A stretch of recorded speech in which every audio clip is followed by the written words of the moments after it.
campanha para a manutenção do nosso grupo. Participe acessando nosso site. Olá, meus irmãos, minhas irmãs. Estamos aqui mais uma vez reunidos para realizar a leitura de um trecho do Evangelho segundo o Espiritismo. E ao abrir o Evangelho, nos caiu o capítulo 15, Fora da caridade não há salvação. E nós vamos fazer a leitura do que é preciso para ser salvo, parábola do bom samaritano, os itens 1, 2 e 3. Então diz o seguinte: quando Jesus vier acompanhado de todos os anjos, irá sentar-se no trono de sua glória. E quando todas as nações estiverem reunidas, ele irá separar os homens uns dos outros, como o pastor separa as ovelhas dos cabritos. Ele colocará as ovelhas à sua direita e os cabritos à sua esquerda. Então Jesus dirá para aqueles que estiverem à sua direita: venham, abençoados de meu Pai, tomem posse do reino que foi preparado para vocês desde o início do mundo. Porque eu tive fome e me deram de comer, tive sede e me deram de beber, tive necessidade de abrigo e me abrigaram, estive nu e me vestiram, estive doente e foram me visitar, estive na prisão e foram me ver. Os justos então vão perguntar a Jesus: Senhor, quando foi que o vimos com fome, com sede, sem abrigo, sem roupas, doente ou na prisão e lhe oferecemos assistência? E Jesus responderá: em verdade, eu digo a vocês que todas as vezes que fizeram isso a um desses pequeninos, foi a mim mesmo que o fizeram. Ele dirá em seguida aos que estiverem à sua esquerda: malditos, afastem-se para longe de mim. Vão para o fogo eterno que foi preparado para o diabo e todos os seus seguidores.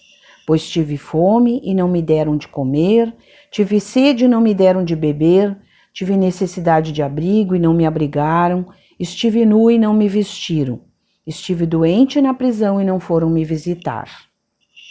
Então, eles também vão perguntar a Jesus: Senhor, quando foi que o vimos com fome, com sede, sem abrigo, sem roupas, doente ou na prisão, e não lhe oferecemos assistência?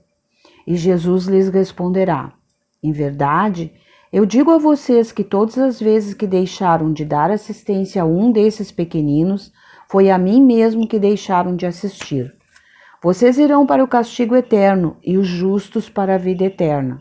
Mateus, capítulo 25, versículos de 31 a 46.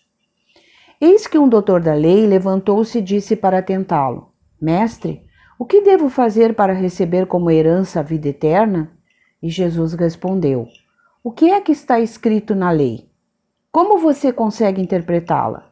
E ele respondeu: devo amar o Senhor meu Deus de todo o meu coração, com toda a minha força e com todo o meu entendimento, e o meu próximo como a mim mesmo. E Jesus disse: respondeu bem. Respondeu muito bem. Faça isso e você viverá. Mas o doutor da lei, querendo justificar-se, perguntou a Jesus: e quem é o meu próximo? E Jesus, tomando a palavra, disse: um homem que descia de Jerusalém a Jericó foi assaltado por ladrões que o despojaram de tudo e ainda cobriram-no de feridas, deixando-o quase morto. Um sacerdote que descia pelo mesmo caminho, quando viu o homem, tratou de passar bem longe. Um levita, que vinha mais atrás, ao ver o homem caído, também passou longe. Mas um samaritano, ao passar por onde o homem estava caído, foi tomado de compaixão. Aproximou-se dele, passou azeite e vinho em suas feridas e depois as enfaixou. Colocou o homem sobre seu cavalo, levou-o a uma hospedaria e cuidou dele. No dia seguinte, tirou 2 moedas de prata e deu ao hospedeiro, dizendo: cuide bem desse homem e tudo que você gastar a mais, eu lhe pagarei quando retornar. Qual dos 3, a seu ver, parece ter sido próximo daquele que foi assaltado? E o doutor lhe respondeu: aquele que teve misericórdia para com ele. Vá, disse Jesus, e faça o mesmo. Lucas, capítulo 10, versículos 25 a 37. Toda a moral de Jesus se resume na caridade e na humildade, ou seja, nas duas virtudes contrárias ao orgulho e ao egoísmo. Em todos os ensinamentos, ele aponta essas duas virtudes, caridade e humildade, como sendo o caminho para a felicidade eterna. Jesus disse: bem-aventurados os pobres de espíritos, ou seja, os humildes, porque é deles o reino dos céus. Bem-aventurados os que têm puro coração. Bem-aventurados os que são mansos e pacíficos. Bem-aventurados os que são misericordiosos. Amem o próximo como a vocês mesmos. Façam aos outros o que gostariam que os outros fizessem por vocês. Respeitem os inimigos, perdoem as ofensas se quiserem ser perdoados. Façam o bem sem ostentação. Julguem-se a si mesmos antes de julgarem os outros. Humildade e caridade, eis o que Jesus não cansa de recomendar e dar o exemplo. Orgulho e egoísmo, eis o que ele não cansa de combater. Jesus faz mais do que recomendar a caridade. Ele coloca de maneira bem clara que a caridade é a única condição para se alcançar a felicidade. No quadro em que Jesus nos apresenta o juízo final, é necessário separar o que é apenas linguagem figurada. Ele falava a homens incapazes de compreender as questões puramente espirituais. Por isso, devia apresentar imagens materiais surpreendentes e capazes de impressioná-los. Para que essas imagens fossem aceitas quanto à forma como eram apresentadas, elas não podiam se afastar muito das ideias da época. Jesus reservou para o futuro a verdadeira interpretação de suas palavras e dos pontos sobre os quais não podia explicar claramente. Entretanto, ao lado da linguagem figurada do quadro que fez sobre o juízo final, existe uma ideia dominante, a da felicidade reservada ao justo e a da infelicidade reservada ao mal. Nesse julgamento divino, o que realmente está sendo levado em consideração? O juiz não procura saber se a pessoa preencheu esta ou aquela formalidade, se observou as práticas exteriores, se frequentou essa ou aquela religião. Pergunta apenas se a caridade foi praticada e se pronuncia dizendo: passem à direita, vocês que deram assistência a seus irmãos, e passem à esquerda, vocês que foram duros para com eles. O juiz não pergunta sobre a fidelidade aos princípios da fé, não faz distinção entre os que creem de um modo e os que creem de outro. Jesus coloca o samaritano, contrário aos dogmas da religião, mas que possui amor ao próximo, acima do sacerdote, fiel aos princípios da fé, mas que falta com a caridade. Ele não coloca a caridade apenas como uma das condições para a salvação, e sim como uma condição única. Se houvesse outras a serem consideradas, ele as teria mencionado.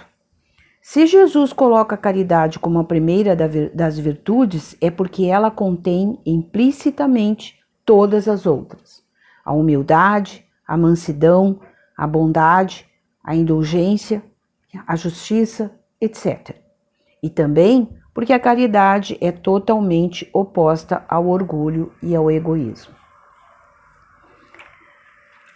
Nossa, né? Já temos assunto, né, para conversarmos aqui. Tem vários pontos que eu observei, né, que eu gostaria de colocar para vocês, né, que estão colocados aqui, estão escritos aqui nesse trecho que nós lemos, né? Jesus aponta que as duas virtudes, a caridade e a humildade, são o caminho para a felicidade eterna, né?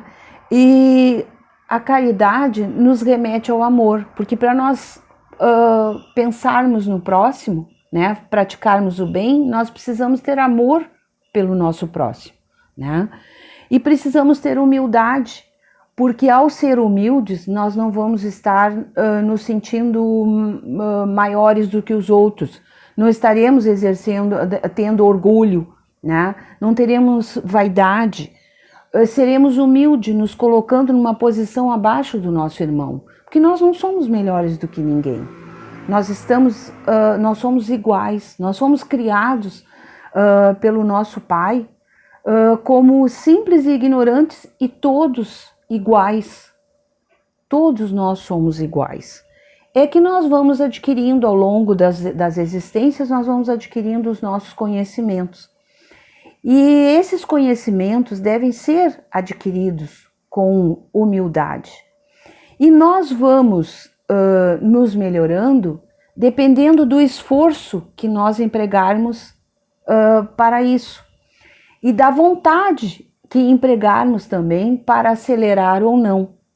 Mas Deus é tão bom que permite que a gente venha várias existências para ir no nosso tempo. O nosso tempo é diferente do tempo de Deus, né? E Ele sabe, Ele nos conhece a fundo e sabe das nossas limitações, sabe do que nós somos capazes.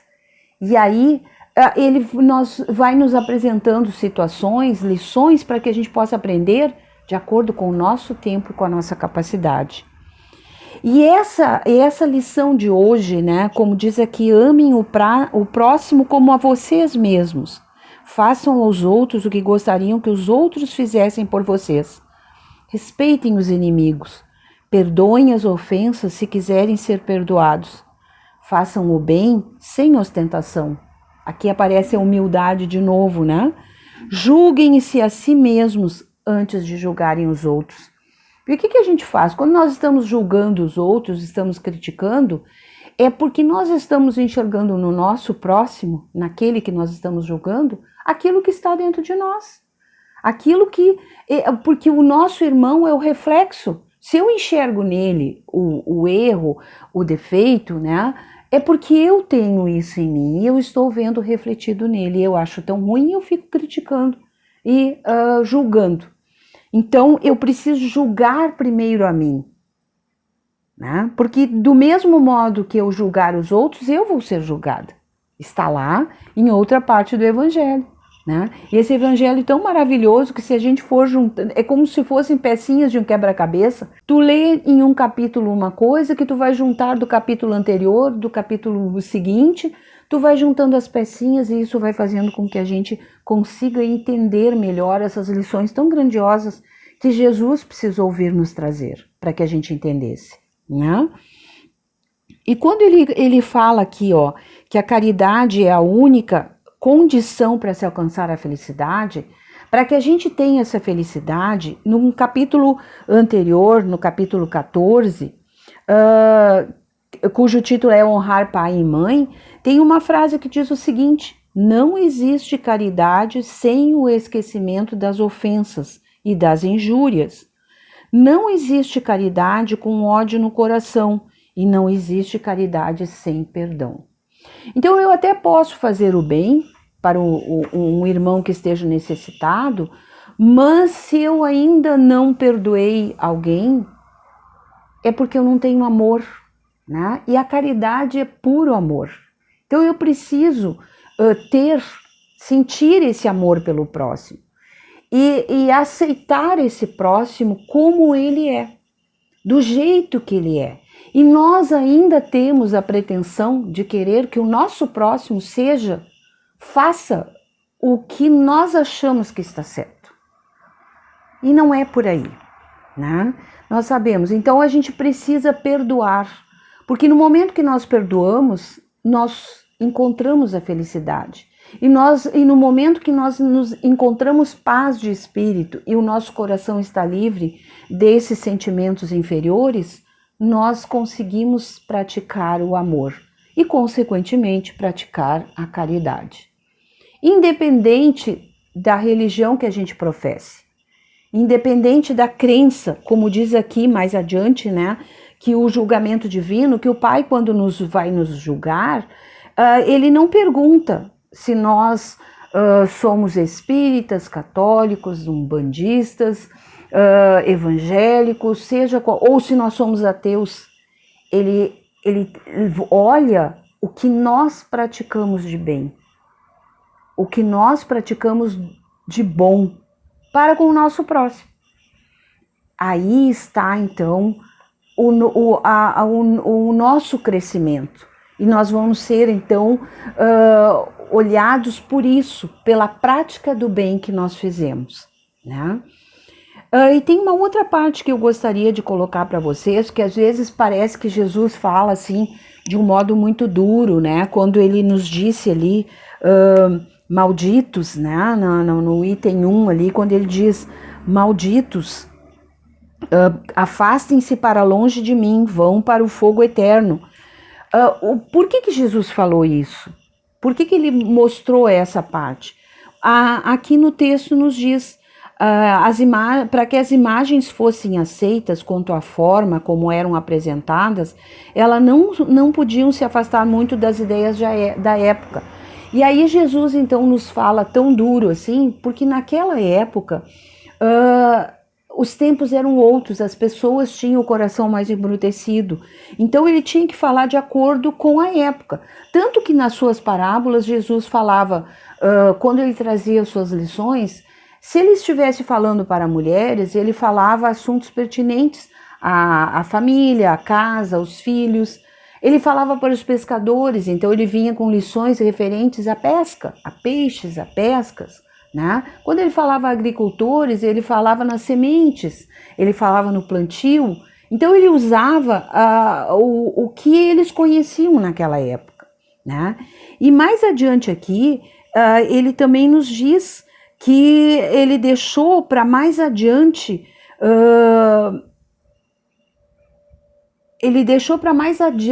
né? Ele coloca que mais adiante vão ser explicadas as ideias que na época ele não poderia trazer.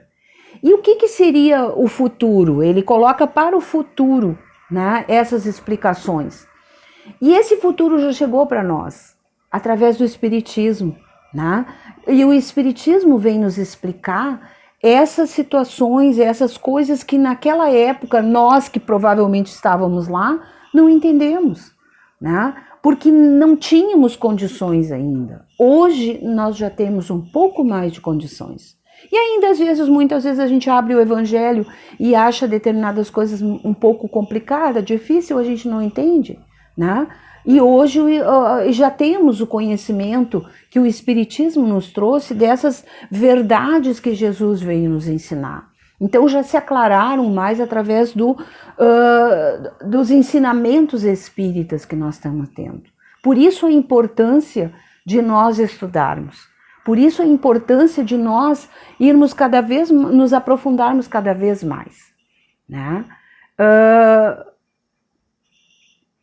Seguindo o que foi dito, amai-vos e instruí-vos.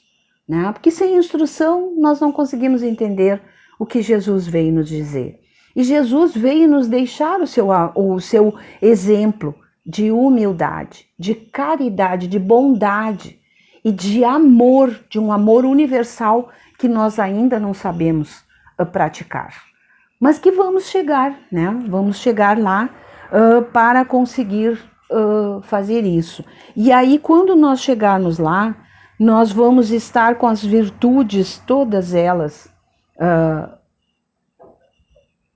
prontas, né? Como diz as últimas virtudes aqui. Vou ler de novo o último pedacinho, né? Ele não coloca a caridade apenas como uma das condições para a salvação, e sim como a condição única. E se nós tivermos a caridade, nós vamos ter desenvolvido todas as outras virtudes, que são humildade, né? Porque nós aí não estaremos mais com o orgulho acirrado, o egoísmo, né?